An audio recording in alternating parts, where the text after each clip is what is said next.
Bismillahirrahmanirrahim. Assalamualaikum warahmatullahi wabarakatuh. Alhamdulillahirabbil alamin. Wassalatu wassalamu ala asrafil anbiya'i wal mursalin wa ala alihi washabihi ajmain amma ba'du. Ya, perkenalkan diri, nama saya Fajar Arifin dari kelas 1 PAIP.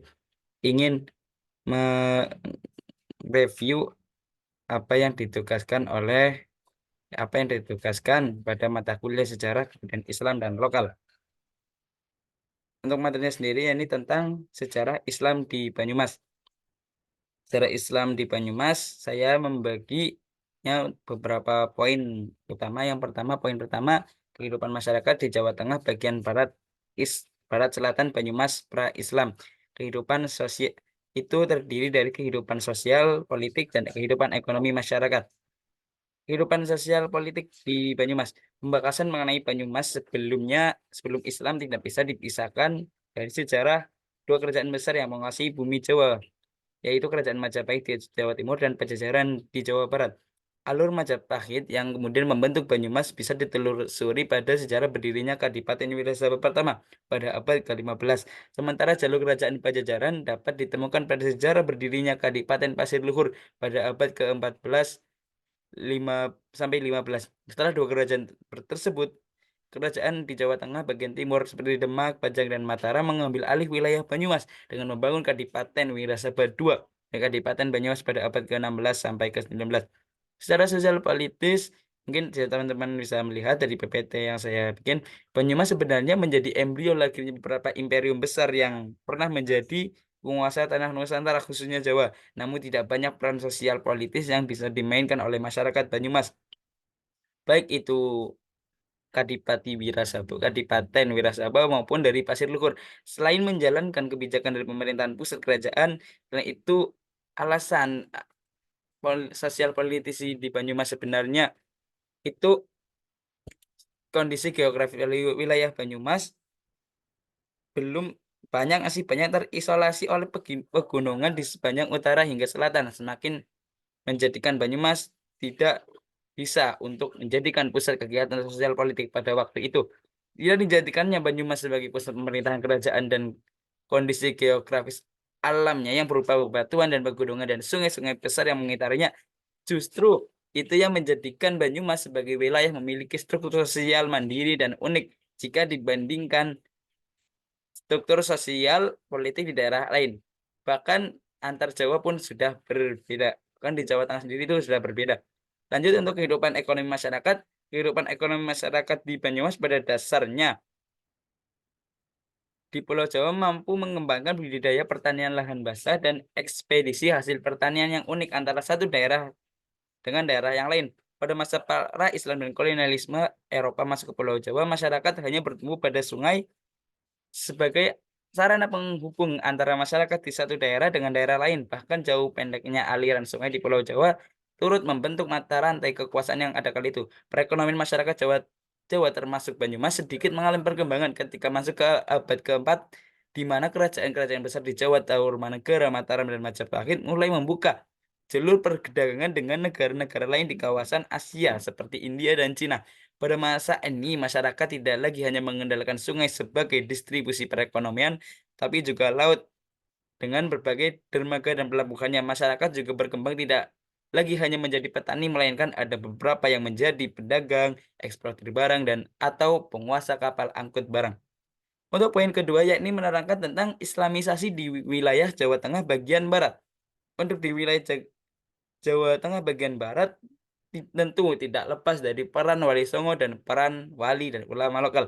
Peran Wali Songo di dalam ensiklopedia Islam disebut bahwa Wali Songo atau 9 wali adalah 9 ulama yang merupakan pelopor dan pejuang pengembangan Islamisasi di Pulau Jawa pada abad ke-15.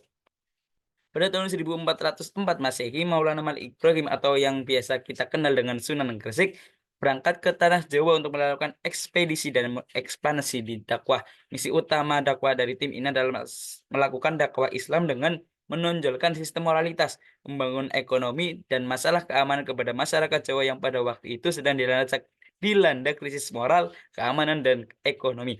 Keberadaan Maulana Malik Ibrahim atau Sunan Gresik bersama timnya dalam menyebarkan ajaran Islam di tanah Jawa adalah titik awal periode periode dakwah Islam secara sistematik di tanah Jawa. Para ahli juga ada yang menyebut bahwa tim yang diketuai oleh Maulana Malik Ibrahim atau Sunan Gresik merupakan representasi dari wali-wali Songo angkatan pertama yang kemudian melahirkan wali-wali Songo angkatan berikutnya. Hingga muncul nama-nama populer seperti yang kita kenal seperti Sunan Ampel, Sunan Bonang, Sunan Giri, Sunan Kalijaga, Sunan Gunung Jati, Sunan Derajat, Sunan Kudus, dan Sunan Muria. Proses dakwah Islami melalui lembaga kewalian ini berlangsung selama 6 angkatan dan mampu menghasilkan imperium besar kerajaan Islam di tanah Jawa dan menggantikan hegemoni kerajaan-kerajaan Hindu-Buddha pada masa itu. Untuk peran wali dan ulama lokal untuk wilayah daerah Banyumas sendiri terdapat 4 tokoh ulama lokal yang berpengaruh dalam penyebaran Islam terutama di wilayah Karasidenan Banyumasan. Karasidenan Banyumas itu meliputi Purbalingga, Cilacap, Kebumen, Wonosobo, Banjarnegara, dan Banyumas itu sendiri. 4 tokoh tersebut yakni yang pertama Syekh Abdus Somad Jombor Cepete Cilongok Banyumas. Sosok Syekh Abdus Somad adalah penyebar Islam sekaligus menjadi seorang guru karena didikan beliau inilah menjadikan anak didik dari Syekh Abdus Somad banyak yang menjadi pemimpin daerah. Sebagai lazimnya para penyebar Islam, Syekh Abdus Somad juga merasa perlu untuk mendirikan padepokan sebagai basis dakwahnya. Dari padepokan inilah Syekh Abdus Somad memulai pengajaran dengan jumlah santri yang setiap harinya terus bertambah.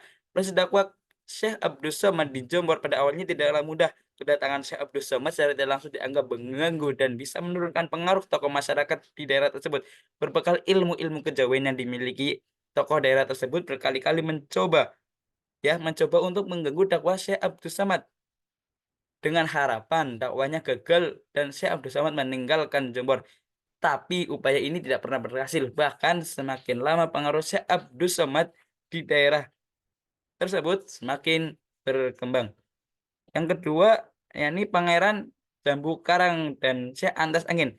Pangeran Jambu Karang adalah sosok yang dikisahkan sebagai sebagai penemu daerah baru dan penyebar Islam di wilayah Cahyana. Keberadaan cerita Syekh Jambu Karang membuktikan bahwa sebelum era Dewan Wali Songo dibentuk dan menjalankan misi dakwah di Nusantara, telah ada para wali lokal yang menyebarkan Islam. Berbicara mengenai Raden Jambu Karang tidak bisa dipisahkan oleh sosok di kalangan masyarakat. Ada juga yang menyebutnya bahwa Pangeran Jambu Karang atau yang biasa disebut dengan Syekh Atas Angin, nama aslinya adalah Syekh Maulana Al-Maghribi dalam cerita rakyat Gunung Lawet yang diperkuat oleh piagam-piagam, baik piagam dari Kesultanan Demak, Pajang maupun Mataram. Daerah Cahyana pada masa Magdum Wali Prakosa benar-benar menjadi sentral penyebaran Islam di wilayah Cahyana dan sekitarnya yang memiliki bargaining position yang istimewa di hadapan penguasa kala itu. Lanjut yang ketiga yakni ulama lokal yang bernama Syekh Abdul Kafi Awal. Sejarah Syekh Abdul Kafi Awal tidak bisa dipisahkan dengan keberadaan pondok pesantren Somalangu didirikan oleh Syekh Abdul Kafi Al-Hasani atau Sayyid Muhammad Isham Al-Hasani. Beliau masih keturunan dari Rasulullah sebab ayahnya yang bernama Sayyid Abdul Rasid bin Abdul Majid Al-Hasani adalah keturunan kedua-dua Rasulullah SAW dari jalur Husain. Kafi Al-Ghazani memulai misi dakwah ke tanah Jawa. Beliau mendarat pertama kali ke pantai Karangbalong, Kebumen. Perjalanan beliau kemudian berlanjut hingga akhirnya memasuki di daerah di hutan Somalangu. Beliau tidak melakukan babat alas, melainkan hanya bermujahadah, minta kepada Allah agar suatu saat nanti tempat tersebut bisa menjadi basis dakwah dalam penyebaran Islam. Terus yang terakhir yakni Syekh Mubin Bulus Pesantren. Syekh Mubin Bulus Pesantren atau Syekh Mujahidin, nama asli dari Syekh Mubin adalah Muhammad Najmuddin Al-Mubin. Beliau adalah salah seorang dari keturunan Syekh Abdul Qadir Al-Jailani. Masyarakat sekitar lebih sering menyebut Syekh Mubin dengan sebutan Mbah Mubin. Beliau diketahui sebagai penyebaran Islam yang berasal dari tanah India. Cerita mengenai Syekh Mubin seringkali menyebutkan kedekatannya dengan Sultan Hanryoko-Kusumo. Perjumpaan Syekh Mubin dengan Sultan Hanryoko-Kusumo bermula dari kesepakatan yang dibuat oleh Kesultanan Mataram dengan pemerintahan Hindia Belanda. Pada saat itu Mataram sedang dipimpin oleh ayah anda dari Sultan Hanryoko-Kusumo. Beliau tidak gampang menyalahkan orang lain, adat istiadat maupun budaya yang lain. Dakwah beliau ini juga tidak kaku dan sehingga mudah beradaptasi dengan masyarakat sekitar. Model dakwah yang diajarkan oleh Syekh Mubin seperti inilah yang kemudian menarik simpati dari masyarakat di sekitar bulus pesantren untuk menerima ajaran Islam. Selain dakwah dengan cara memberi teladan, Syekh Mubin juga berdakwah dengan menggunakan tulisan. Jadi kan diterangkan untuk Islamisasi di wilayah Jawa Tengah bagian barat, daerah ini beralih ke bagian selatan, yang dimana bagian selatan itu terdiri dari yakni kebangkitan Islam Puritan, tren Islam moderat, dan juga tren Islam liberal. Kebangkitan Islam Puritan menurut Karen Armstrong merupakan agama yang diyakini oleh sekelompok orang yang sangat teguh berpegang pada peraturan-peraturan berdasarkan interpretasi harfiah murni yang bersumber dari kitab suci dan tradisi Islam pada masa-masa awal. Puritanisme bertujuan untuk mengajak umat Islam kembali ke sebuah identitas Islam otentik melalui implementasi kembali hukum syariah. Menurutnya, tradisi yang jurisprudensi klasik hanya dianggap sebagai cara berpikir yang menyesatkan. Terdapat dua organisasi keislaman yang Puritan yang berkembang di wilayah Banyumasan. Dua organisasi tersebut, yakni yang pertama Majelis Tafsir Al-Quran atau MTA. Berkembangnya Majelis Tafsir Al-Quran di Banyumas ini tidak lepas dari peran atau mahasiswa dari Surakarta yang merupakan salah satu kota penting dalam gerakan sosial keagamaan di Indonesia. Sebab dalam sejarahnya sejak lama kota Surakarta ini menjadi basis dari gerakan radikal maupun gerakan yang moderat. Solo pada 19 September 1972. Untuk mencapai cita-cita tersebut, gerakan yang dilaksanakan oleh gerakan dakwah melalui pengajian khusus dan pengajian umum yang dilaksanakan setiap hari Minggu pagi diselenggarakan oleh MTA Pusat. Saat ini bertempatan di halaman gedung MTA Pusat di Mangkunegaran. Metode pengajarannya menggunakan Al-Quran dan Sunnah sehingga muncul menjadi muslim yang benar. Yang kedua, organisasi Al-Irsyad. Al-Irsyad adalah organisasi Islam yang menitik beratkan pada bidang pendidikan, sosial, dan dakwah dalam gerakannya.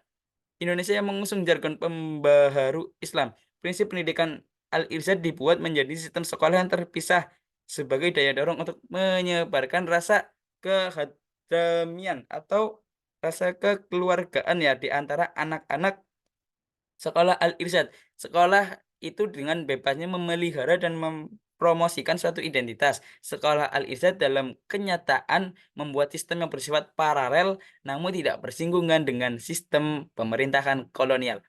Untuk tren Islam moderat dalam konteks Indonesia adalah seperti pemahaman yang bisa dilihat ya, terdapat yakni menyejukkan bukan ekstrim atau radikal anti terhadap kekerasan atau tidak menempuh garis keras di dalam mengimplementasikan keberislamannya. Islam modern ditandai dengan beberapa karakter, yaitu berperilaku normal tauhid dalam mengimplementasikan ajaran agama, menghindari kekerasan, toleran terhadap perbedaan pendapat, memprioritaskan dialog, dan berpikir rasional berdasarkan wahyu. Nah, untuk terdapat dua organisasi yang menggagas munculnya Islam moderat. Dua organisasi tersebut adalah Nahdlatul Ulama. Nahdlatul Ulama yakni sebagai organisasi kemasyarakatan berbasis agama terbesar di pesantren dan tempat pengajian tersebar di sudut-sudut Banyumas merupakan tempat habitus bekerja. Melalui pesantren ini kepribadian diri atas kerja nilai sosial dan agama yang dianut adalah hasil dari bentukan dan disebarluaskan ke dalam keluar pesantren. Pedoman ajaran keagamaan bagi umat Nahdiyin di Banyumas erat kaitannya dengan preferensi politik yang ada. Tuhan bisa dicapai dengan praktik pemurnian hati dan penyucian diri secara terus-menerus dengan cara berzikir dan perantara guru. Internalisasi pandangan ini sedikit banyak turut andil dalam membentuk habitus politik yang tidak hanya berdasarkan kemampuan melakukan penilaian rasional, tetapi juga pada penilaian konsistensi antara laku ucapan dan tindakan yang dilakukan oleh orang lain, terutama pemimpin.